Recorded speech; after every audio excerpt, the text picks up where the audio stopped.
এত বড় সাহস, তুমি আমার মেয়ের গায়ে হাত তুলেছো? এই, বেশি বাড়াবাড়ি করলে তোকেও পেটাবো নায়িকার মা।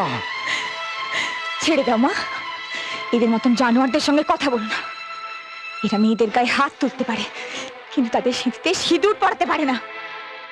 কেন কেন তুমি আমাদের এত বড় সর্বনাশ করলে? কেন কেন? কেন?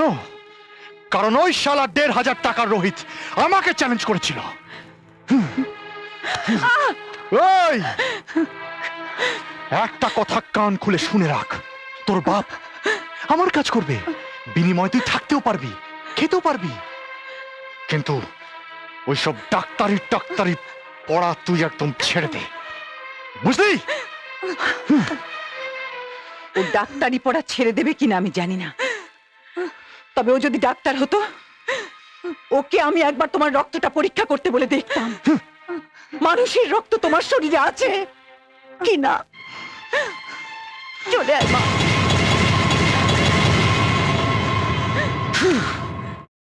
রোহিত, রোহিত, আপনি? আমি এই বঙ্গেশ্বর লজের মালিক সিদ্ধেশ্বর চ্যাটার্জি। ও নমস্কার স্যার। না, এখন থেকে আমাকে স্যার বলতে হবে না, রোহিতকেই স্যার বলে রাখতে হবে। রোহিতকে একবার ডাকো তো। ও তো নেই স্যার। তাহলে ওকে বলো কথা মতো লজের লিজ শেষ হচ্ছে আগামীকাল, ও এসে যেন আমার কাছ থেকে কাগজপত্র বুঝে নেয়। আমি তো কিছু বুঝতে পারছি না স্যার, কিসের কাগজপত্র? লজের কেউ তোমাকে কিছু বলেনি? কই না তো স্যার।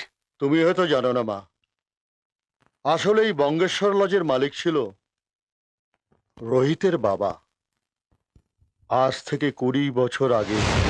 আসলে টাকার অভাবে আমার স্ত্রীর চিকিৎসা আটকে গিয়েছে, সেই কারণে এই লসটা আপনার কাছে ২০ বছর লিজে দিলাম। আর একটা অনুরোধ আপনার কাছে ছিল। হ্যাঁ বলুন। আমার ছেলে রোহিত, ওকে ওকে আপনার কাছে রেখে গেলাম। সে কি, ওর পড়াশোনা কি হবে আমি জানি না, তবে এই পুরো টাকাটাই আমার স্ত্রীর চিকিৎসায় খরচা হয়ে যাবে। লস থেকে যেটুকু পাবে তাতে আমাদের সংসার কোনো মতে চলে যাবে। তাই সিদ্ধেশ্বর বাবু, ওকে দয়া করে এই লজে একটা কাজ দিন। বেশ ঠিক আছে, আয় বাবা, আমি ওকে পড়াবো। ও সকালে স্কুলে যাবে আর রাতে ফিরে লজটা দেখাশুনো করবে।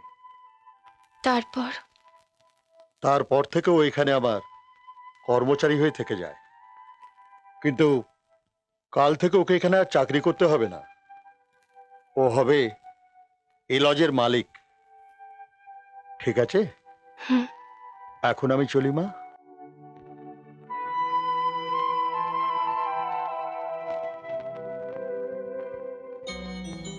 ভালোবাসার ভাষা জানা থাকলে আপনিও আমার মতো ওদের থাকতে দিতেন।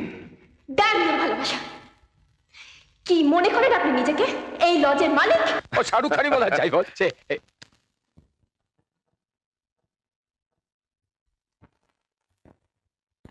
কি ভাবছেন?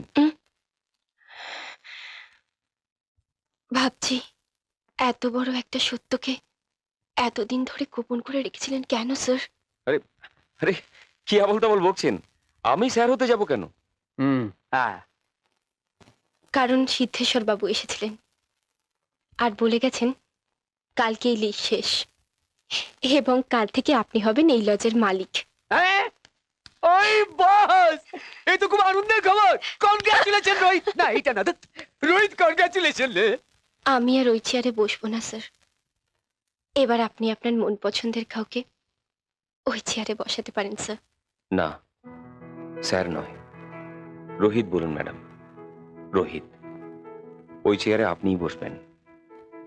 রাস্তা থেকে একটা নুড়ি পাথরকে তুলে এনে ঠাকুরের আসনে প্রতিষ্ঠা করা যায়, কিন্তু একবার সেই নুড়ি পাথরটা প্রতিষ্ঠা হয়ে গেলে তাকে আর রাস্তায় ফেলে দেওয়া যায় না। বুঝেছেন? চল।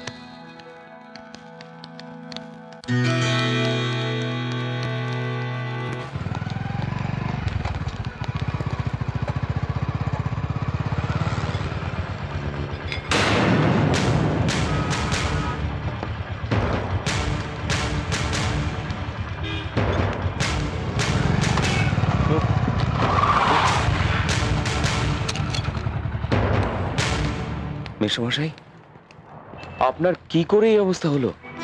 বিক্রম বলেছিল অঞ্জলির ডাক্তারি পড়ার সমস্ত খরচা ও দেবে, আমাদের দেখাশোনা করবে। তাই তো অঞ্জলির সঙ্গে ও বিয়ে দিতে আমরা রাজি হয়েছিলাম। কিন্তু একদিন জানতে পারলাম ওর বসের মেয়ের সঙ্গে ঘোরাঘুরি করে, নাইট ক্লাবে যায়, হই হুল্লোড় করে। আর তার প্রতিবাদ করতে গিয়ে অঞ্জলি ওর হাতে মারধরও খেয়েছে। কিন্তু আপনি একবার আমাকে জানাতে পারতেন। তোমার সঙ্গে দেখা করার অনেক চেষ্টা করেছিলাম, কিন্তু তোমার দেখা পাইনি। এখন কোথায় আছেন? বিক্রম আমাদের যে বাড়িটা দিয়েছিল সেটা ছেড়ে এসে ওই তোমাদের লজের পেছনে যে বাড়িতে আমরা আগে ছিলাম সেখানেই আছি। অঞ্জলি বড় ভেঙে পড়েছে। আমি ওকে বোঝালাম এখনো সময় আছে মা, সত্যি সত্যি যা ঘটেছে তুই সব রোহিতকে খুলে বলে দে। তুই দেখবি সব শুনলে রোহিত নিশ্চয়ই তোকে মেনে নেবে। না, দরকার নেই বাবা। রোহিত খুব ভালো ছেলে, আমাদের পরিবারের জন্য সব দিক দিয়ে সাহায্য করেছিল, আর আমরা ওর কথা একেবারে ভুলে গেলাম। এটা বোধহয় তারই শাস্তি। বিক্রম যে ভালো ছেলে না, আমাকে ও কতবার বোঝাবার চেষ্টা করেছিল, কিন্তু আমি ওর একটা কথাও শুনিনি। অবুঝের মতো তাড়িয়ে দিয়েছিলাম ওকে। ওর সামনে আমি এখন কেমন করে যাই বাবা? আমি সত্যি ওকে আর দুঃখ দিতে চাই না। ও সুখী হোক, ভালো থাকুক, ঈশ্বরের কাছে আমি এই কামনাই করি। এখন অঞ্জলি কি করছে? পড়াশোনা বন্ধ করে দিয়েছে, একটা রেডিমেড কাপড়ের দোকানে 600 টাকার মাইনেতে কাজ করে।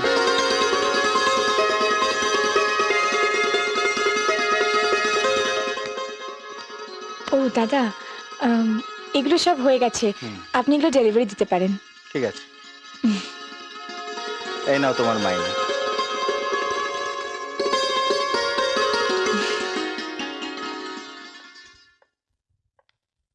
অঞ্জলি,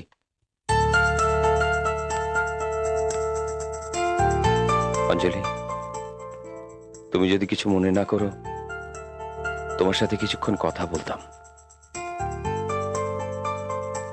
না না, ভয় নেই, আমি তোমার কোনো ক্ষতি করতে আসিনি। অঞ্জলি, জীবন মানেই লড়াই। তুমি নত হতে যাবে কেন? একটা ঠকবাজির জন্য দুঃখ করে কোনো লাভ নেই। তোমাকে প্রতিষ্ঠিত হয়ে দেখিয়ে দিতে হবে যে সে কি হারিয়েছে। তুমি কেন দুঃখ করতে যাবে? দুঃখ তো করবে ও। আচ্ছা অঞ্জলি, বিক্রমের সাথে তোমার সম্পর্ক হবার আগে তুমি তো ডাক্তার হতে চেয়েছিলে না? কেন সেটা ভুলে গিয়ে সাধারণ এই কাপড়ের দোকানে কাজ করছো অঞ্জলি? হ্যাঁ, মাসে মাসে ঘর ভাড়া আর দুবেলা দুমুঠো ভাত জোগাড় করতে অনেক কষ্ট হয়। এত কষ্টের মধ্যে দিয়ে আমি ডাক্তারি পড়ি কি করে?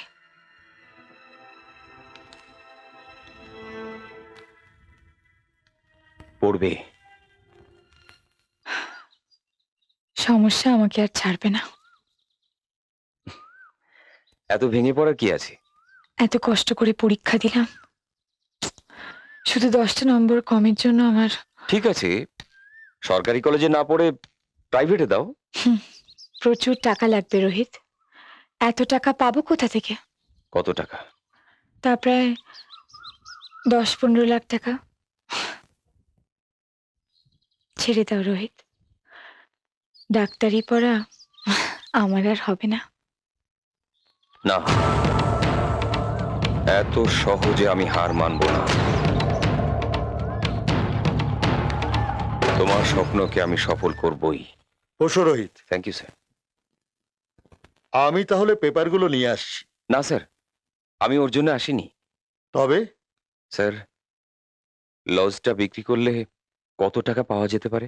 ঠিক লিজ শেষ হলো, আর তুমি লজ বিক্রি করে দেবে? এটা তোমার আবার পৈতৃক সম্পত্তি, তোমার বাবার স্মৃতি। আমার আমার টাকার ভীষণ দরকার স্যার।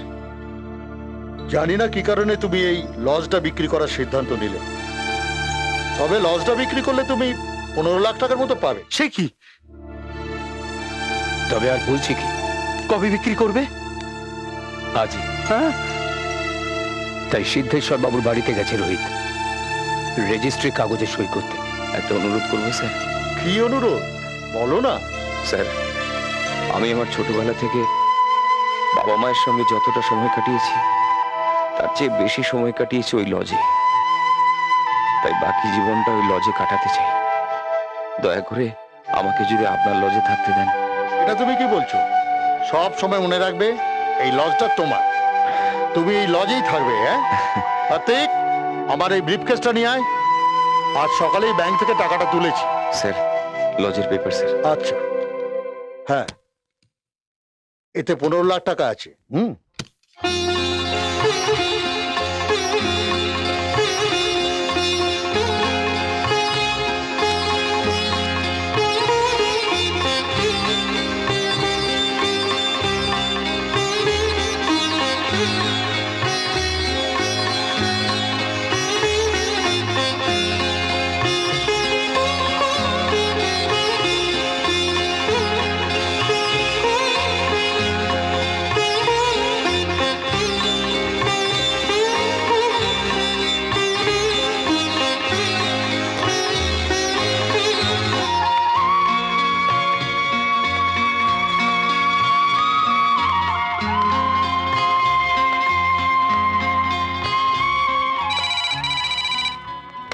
Hello, wrong number. শুনুন,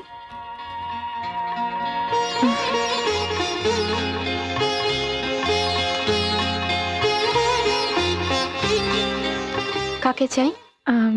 রোহিত আছে? আপনাকে তো ঠিক আমি অঞ্জলি। ও, আপনি সেই অঞ্জলি যাকে রোহিত একদিন মনের আসনে বসিয়ে অঞ্জলি দিত, মন প্রাণ দিয়ে ভালোবাসতো। কি মনে করে আপনি? রোহিত আমার কাছে ঈশ্বরের মতো। ওর জন্যই আমি আজ ডাক্তারি পাশ করেছি। একটা খুশির খবর আছে, সেটা আমি ওকেই প্রথম শোনাতে চাই। ও কোথায়? এক্ষুনি এসে পড়বে। আপনি একটু বসুন, আমি চা করে আনি। আরে অঞ্জলি, কি ব্যাপার? রোহিত, আমি চাকরি পেয়েছি। সত্যি? হ্যাঁ, মেডিকেল কলেজে সুপারের পোস্টে।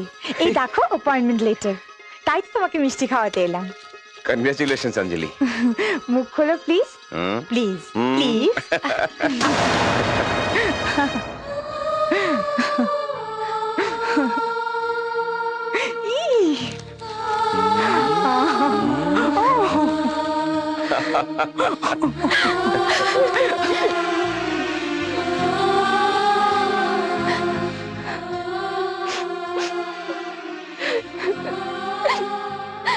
কি রে মা, কাঁদছিস কেন? দেখি দেখি দেখি দেখি। বুঝতে পেরেছি, রোহিতকে যে তুই ভালোবাসিস সেই কথা বলতে পারছিস না, এই তো? আরে বাবা, রোহিত হচ্ছে অঞ্জলির বন্ধু। অঞ্জলির ডাক্তার হওয়ার পেছনে তো রোহিতের হাত আছে। আরে বন্ধু বন্ধুকে সাহায্য করবে না? তুই নিচে নিচে ভুল বুঝে নিজেকে কষ্ট দিচ্ছিস।